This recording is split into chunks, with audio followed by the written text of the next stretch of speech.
Good afternoon and welcome back to the Emergency Operations Center, where our teams from across Louisville Metro government agencies continue to work around the clock to monitor the flooding events that we're dealing with across the city, to ensure that safety is our number one priority and everyone across the city is safe and remains safe.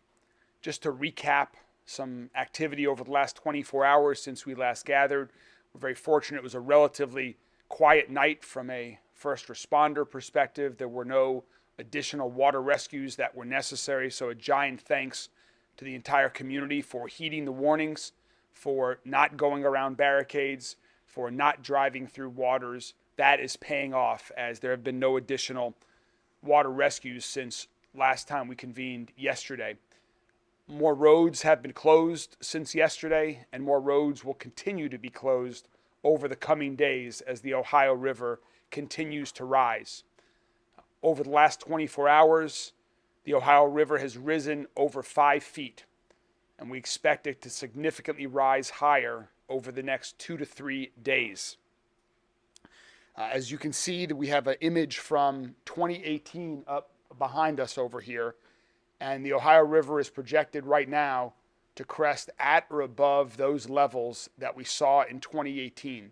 So just to give the community some perspective about what we're expecting to deal with over the coming days and week, that is the closest reference point to what is currently projected. And again, over the last 24 hours, the waters have risen over 5 feet, and we expected them to rise an additional 10. The projections have gone slightly up for the peak of the crest. We are already in flood stage right now as a result of the rising waters from the Ohio over the past day. Rain is continued to be expected in the forecast through tomorrow afternoon. And additionally, as you all know from the Ohio River, when it rains elsewhere, that's contributing to this. It's not just the rain here, so that continues. All of our emergency responder agencies have been working very well, closely coordinating amongst themselves and the other emergency responding agencies like the suburban fire departments around the county. I was in Fairdale last night, and we have LMPD, for example, has some water rescue teams that are stationed at the Fairdale Fire Department right now, just so we are closer all across the county in the event water rescues or other emergency services are needing. And so I want to give a thanks to all of our partners at all the suburban fire departments for working closely during this as well. No significant new updates from the updates that MSD provided yesterday. They continue to operate 24/7 at full capacity, working to get all the water out of here as best they can. Again, just want to reiterate a request from MSD that please, if you can avoid using the laundry or the dishwasher this weekend, that will be helpful, because there is such an amount of water going into the system right now that will help. Every bit helps to prevent additional overflows from the sewer treatment facility. So that's the request. Of course, people should and can continue to flush, but if you are able to not use your dishwasher or laundry for the next couple days, that will be helpful. More flood walls have gone up as well, and MSD continues to monitor that as the river continues to rise. MSD will stay ahead of that with any additional floodgates that need to be installed, and our public works team will be continuing to add additional barricades. Again, if you see areas of water, do not drive through them. If you see areas of water that you think we have not yet gotten to, please call 311. Our MetroSafe 311 operators are working through the weekend to take information. We'll get out there and put barricades up. And please turn around. It's not worth anyone's safety. It's not worth any risk to try to drive through water. You might not think it's deep, but you could certainly get stuck, or even worse, could happen to yourself. You know, the impact of the Ohio River flooding has a lot of impact on people's daily lives, and of course impacts on events as well. We've been getting a lot of questions about Thunder Over Louisville, which is scheduled a week from today. And so we're joined here today by our great partner, Matt Gibson, the president and CEO of the Kentucky Derby Festival, and other members of his team. And I'm next going to introduce Matt Gibson. And excuse me, following Matt, you'll hear from Chief Paul Humphrey of LMPD, Chief Brian O'Neill of Louisville Fire Department as well. And then we'll be happy to take any questions from members of the media. Matt? Thank you, Mayor. Thank you, all of you all, for being here, and thanks to all of our partners who help us make this show happen: LMPD, Metro Safe, MSD, Louisville Fire Department, and others. We can't not only navigate weather and situations like we are this year, but every year. They are always so key in helping us make this happen. Safety is always the top priority of the Kentucky Derby Festival and Thunder Over Louisville. We've been doing this a long time. I'm entering my 27th year doing this, and it's not unusual for us to deal with the Ohio and what she brings to this community each and every year, especially in the springtime. It proves to always be challenging. In fact, most years, as many of you all know, we have meetings in this room to discuss it because the Ohio is often outside of its banks like it is at this time. But I will tell you, as we've seen in these coming days, this weather event is like nothing we've seen during our operational period for the Kentucky Derby Festival or Thunder Over Louisville. We've seen it before, we've seen it after, and we've certainly dealt with issues during the event itself, but nothing like this. As the mayor said, this is a top 10 historic flooding event. And if you look at the graphs next to us and on the National Weather Service and the NOAA sites, it is one for the record books for sure. While there is nothing more than we'd like to do than to bring everybody together on Saturday to watch one of the best air shows in the country and arguably the best fireworks show in the nation, we realize that at this time it's very logistically impossible to do what we would do and to do it safely, not only for those people who attend our shows, but those people who do extraordinary work to get the infrastructure out there, like our center line marker for the air show that allows the aircraft to know where they are during the air show in the airbox. Those amazing partners that work the river every single day, from LMPD's dive team to Louisville Fire Department's rescue teams, the tug operators from our various partners that hold the barges in place for the show, move all of our equipment around where we load the fireworks, Zambelli, who's out there trying to do what they're doing, and access even the barges to do what we do. Safety, again, is always the top priority when you're scaling what we do to bring a festival of fun to the community at large. It pains me to say this at times because I've been doing this, and this really is a labor of love. We've made the very, very difficult decision to cancel Thunder Over Louisville this year. I don't think that that's a huge surprise for those in the room today as you start to watch what's happening. When you look at these 2018 event pictures or our February flood event pictures, this is what we're going to be facing, if not worse, in the next coming days, as early or as Wednesday and as late as Thursday, based in part of the graph over the chief's shoulder. This is extraordinary based on those numbers, and it would mean that over 99% of the waterfront is underwater and exceeds all the way back to Melwood Avenue.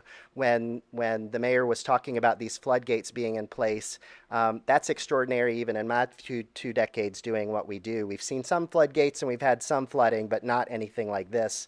And again, getting people out on the water to do the work that is required to keep the show and move the show forward, it's just not possible at this time. The flood waters will prevent us from doing that. The debris field will prevent us from doing that. The viewing areas along the waterfront will be inaccessible, and even again accessing the barges to install the fireworks at this time, because a lot of work is underway even up until this point, and we believe even tonight that we won't even be able to access the barges to even do so. So the height and the speed of the river will prevent us from safely doing that. And again, it's a hard decision to do, but when we can't even access the island that we do the drone show from right there at Shippingport Island, it was an easy decision, a painful one at that, to make this very, very hard decision. So unfortunately, Thunder is such a large-scale event and massive logistical undertaking with all of the federal, state, local, and metro partners that we work with, that rescheduling and postponing is just not an option.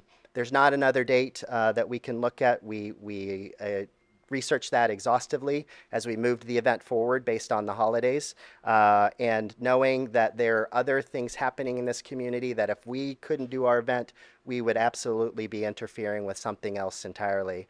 And it takes a year of planning, as our producer Wayne Hettinger will tell you. He's the guy that does this every single day of his life, and this was not a decision that we came to very easily. It's been a tough one, and one for the record books for sure, because we we've not had to make this decision, the pandemic notwithstanding. So believe me when I say that we're just as disappointed at everyone. It is absolutely a labor of love for my team, our staff, the board of directors, all of our sponsors and partners, and those who make us, who help us make this happen. And we know our focus needs to be on the community and all of those affected by weather. When you have 300 state roads closed currently, when you have houses that are being damaged, when we're talking about people being mindful about flushing or washing their dishes and taking showers, and our public safety partners like Louisville Metro Police, Public Works, who are out doing the real work that they all signed up to do, and that's keeping the public safe and making sure that people continue to stay safe. It's hard to have a discussion about let's have a fireworks show when there are a lot of people in need right now.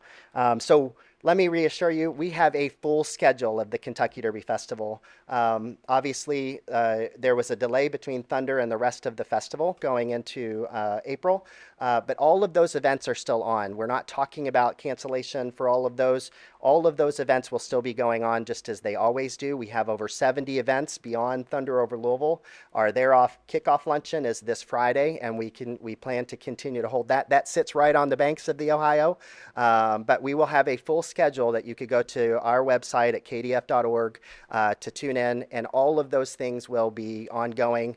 Pegasus pins are still for sale, and they're out there doing great. Our teams are working hard. If there are adjustments that we have to make because the venues are affected, it's what we do and it's what we do best. So if you all have any questions, we'll be here after. But it's always our mission to bring the community together in celebration, and we still plan to do so. So thank you, Louisville, and thank you for all of y'all being here today. So I want to say thank you to Matt and KDF, as well as the mayor and the community ahead of time, because I think we all know how significant of a decision this is, and even though it's a logically an easy decision to make, it's a tough one for the community. And so I'm appreciative that they made this decision based on public safety needs. When you image search Louisville, I think you all see images from Thunder Over Louisville and how much it means to us as a community. And so it's very important that we put public safety first, and understanding that resources are limited, and we have to put those resources where they're needed in order to keep people safe. The police department has about 20 rescue divers that can participate in this, and they go into working with KDF and the fire department and doing all the pre-checks and everything to make sure that Thunder is safe. But their primary job is being tasked right now to make sure that everyone is safe out there. The fire department has a few dozen divers. Some of the suburban fire departments have rescue divers, and so it's important that we primarily put those resources where they're needed to keep people safe. And to echo the mayor's point, I also want to say thank you to the community for heeding the warnings.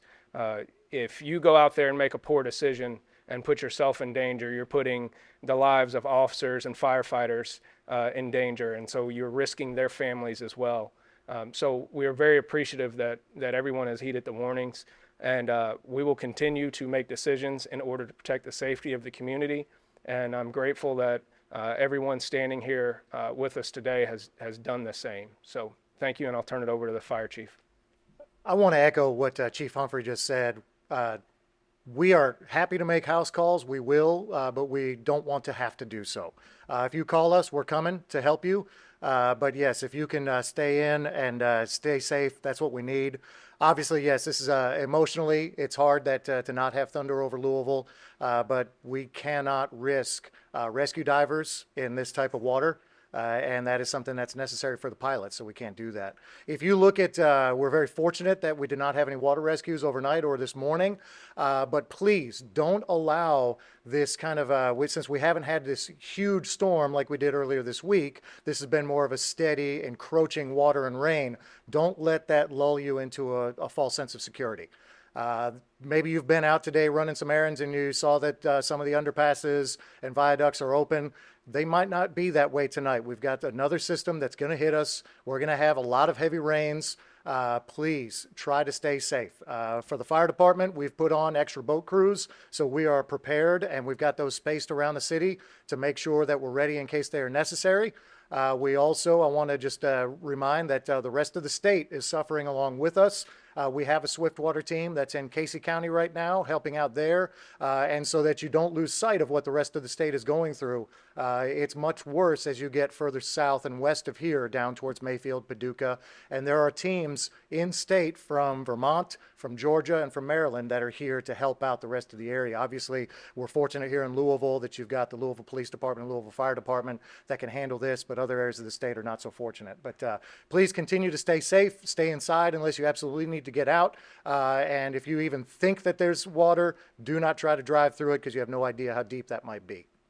Thanks, Chief O'Neill, Chief Humphrey. Thank you to Matt as well. And just to reiterate a couple things that were already said, that when you look at the projections for where the Ohio River is going to crest and how long it's going to take for it to get back to its usual stage, this, while a challenging decision, disappointing decision, was not even a close decision.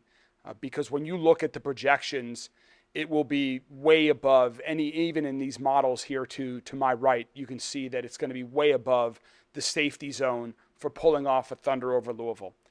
Matt and his team at Kentucky Derby Festival make the challenging happen every year. Having 70 events in such a short period of time is something unlike any other city in the entire country enjoys.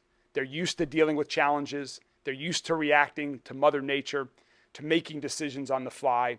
But this one here is really not even possible because of the unique set of circumstances and the danger that the Ohio River is creating with this top 10 historic flood event that we are in the process of experiencing here in Louisville.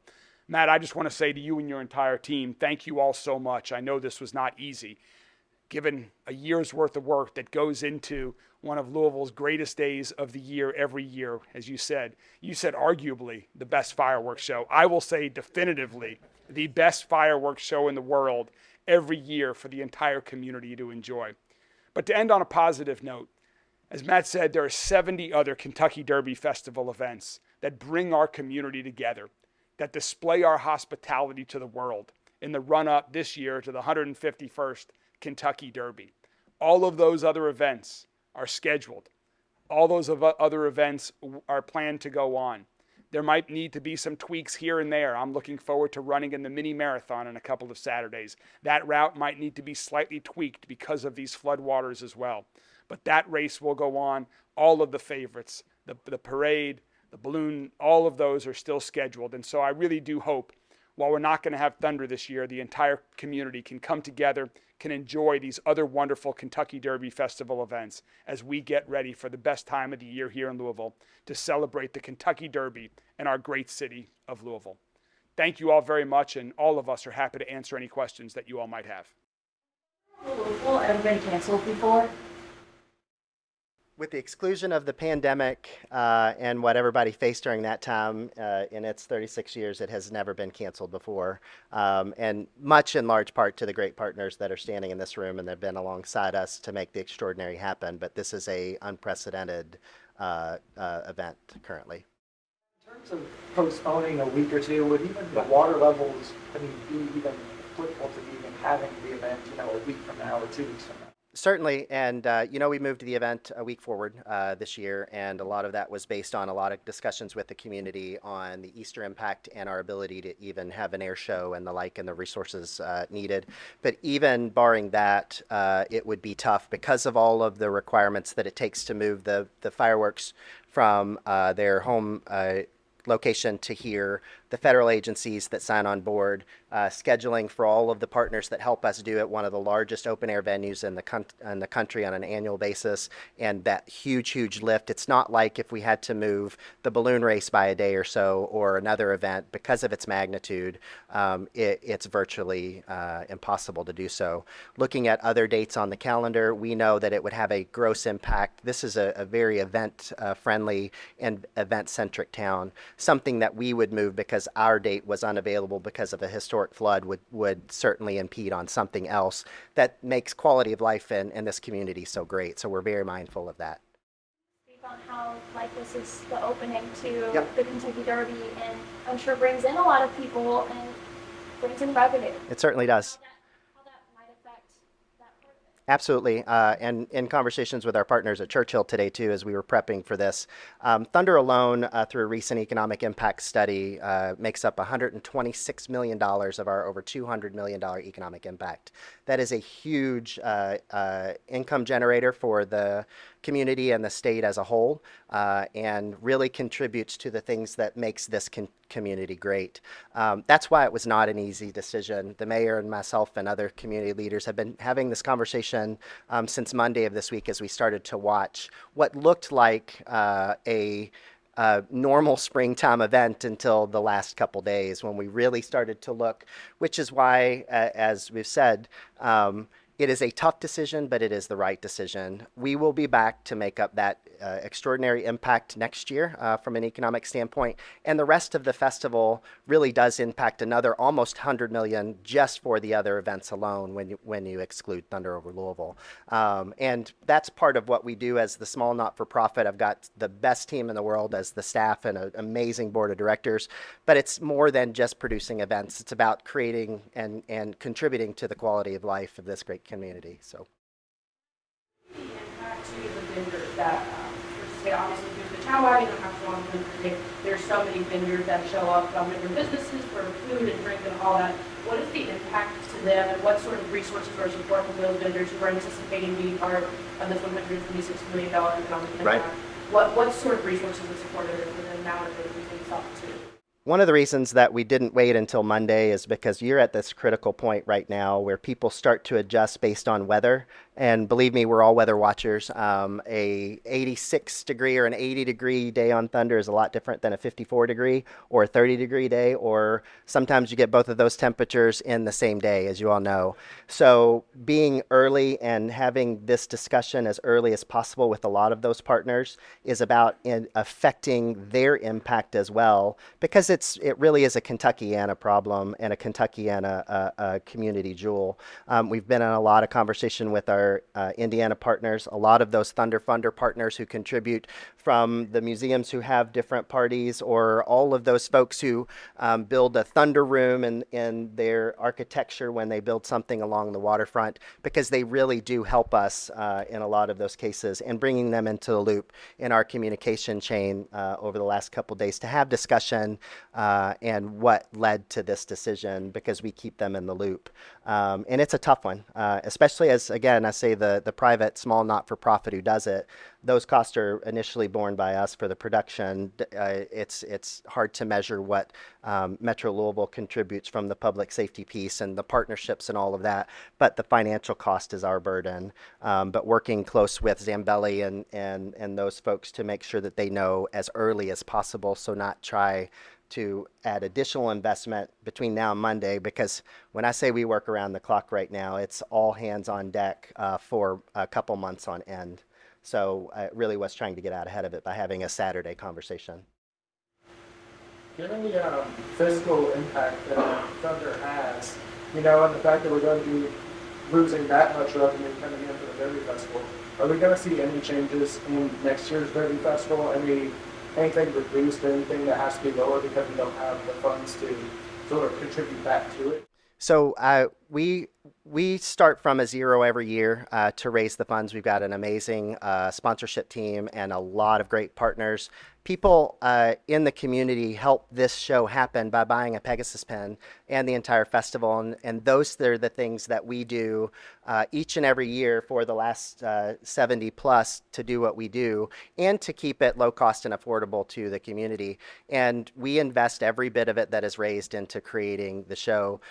We hope for great weather, but we do have plans, because we've got a phenomenal executive board and a lot of smart people that work alongside of us that have allowed us to create some models that allow us to sustain should something like this happen. We've been doing this for quite a long time in springtime in Kentucky, so it's not like this is the anomaly. It's just something this extreme. So you'll see us back just as strong. On average, we host about 1.4 million people just through the festival alone. That's not including our partners at Churchill. And we'll be prepared this year to have record crowds should the weather present itself, and do the same for next year. You'll see just as strong of a product in 2026 as you see in 2025. It sounds like the Pegasus pens are very important. For the viewers at home that are probably currently thinking, oh, well, if Thunder's not happening, I don't need a Pegasus pen. I won't be able to get on the Great Lawn. I tell you, oh yeah, I tell you, there's no other ticket in this town that you can buy and go to multiple events like you can with the Kentucky Derby Festival. When you go out there and you buy it at any one of our partners like Kroger or any number of those multi-hundred locations, you get a lot of that back once you open your envelope with the coupons, and those are partners who contribute to the success of the organization. So when people are out doing that and they believe that boy, do I need one, that's why there's over 70 events. We have something for everyone. Just log on and look. And it was going to, we've actually been underway. We had one yesterday. We were going to have one today, but the weather prevented it, which is not normal for us. But it's almost every single day, all the way here, all the way through the first Saturday in May with our partners at Churchill. So we do encourage people to purchase that Pegasus pen. Look at the KDF merchandise that's out there. It's extraordinary because every bit of that contributes to the success each year. Any other questions? I had a question from yesterday, information reference yesterday, with the cresting amount in the west and southwest of Louisville at 68 feet. Can you talk about how that side of the city is being prepared and what that may look like, just so they have an understanding as well? Yeah, so the question was about the cresting on the western and the southwestern part of the city, which is referred to as the lower pool south of the McAlpin locks and dams. That is projected to crest at 68 feet, which is about significantly higher than its usual level. So we're taking the same precautions in every part of the county. MSD has made significant improvements to that part of our city over the past several years that will help.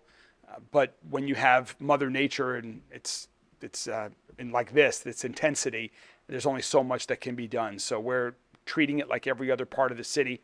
There's parklands that are along there. They certainly will be flooded. A lot of people who live nearby the river understand what can happen in these sorts of situations, but we'll be taking the same precautions. Our just advice to everybody is please use caution. Don't wait until it's too late. Get ahead of it. If you live in that area, you need to be prepared and continue to monitor it. There are also some low-lying areas in certain other parts of the city as well that are susceptible with all the rainfall, but we're just giving people the advice to use that same caution. Preemptively close a few more roads, or what does that kind of look like the next few days? So we continue to post all of the road closures on our website at louisvilleky.gov. And as the waters go up, we're getting ahead of that based on our knowledge from previous years of flooding, what roads we have to close based on the river rising to certain levels. So for example, right now, if you get off the ramp at 3rd Street on 64 downtown, you cannot make a right or a left turn. That's different from yesterday. You can still go straight, go south on 3rd Street. As the waters continue to rise, it is likely that that entire ramp will be closed. As you go up the river as well, there are other road closures that will occur. And of course, MSD is monitoring this as well from a floodgate perspective to get ahead of that situation. So we'll continue to stay vigilant in that regard. Focusing on the current projections into the week, when it finally starts receding, what resources will be available to the impacted members of our community? So the question was about what resources are available to the impacted members of our community once the floodwaters start receding. I declared a state of emergency for Louisville. The governor has declared a state of emergency for the entire state. And so we will be collaborating, combining all that information. And we're hopeful that there are federal resources available in certain situations. We'll have debris pickup. Hopefully starting next week, we'll get more information to people that have debris from the storm earlier in the week or anything else related to the flooding. If people need unique assistance, please call 311 to let us know. But our public works team, our solid waste management team will be out there assisting with the cleanup all around the city, letting people get back to normal prior to these severe weather events. Thank you all very much. We're going to let our teams get back to it, and we'll continue to stay in touch. You can follow our social media channels for the latest information. We don't expect to have a press conference tomorrow. We did, as Matt said, for a lot of different reasons, and out of respect for the vendors and everyone else that's working 24/7 in preparation for Thunder. We didn't want to wait until Monday when the decision became clear, so we had that today. We don't expect to do this tomorrow, but if necessary, we will. We'll continue to keep everybody informed. Thank you all very much. Stay safe and use caution when you're out there. Thank you all.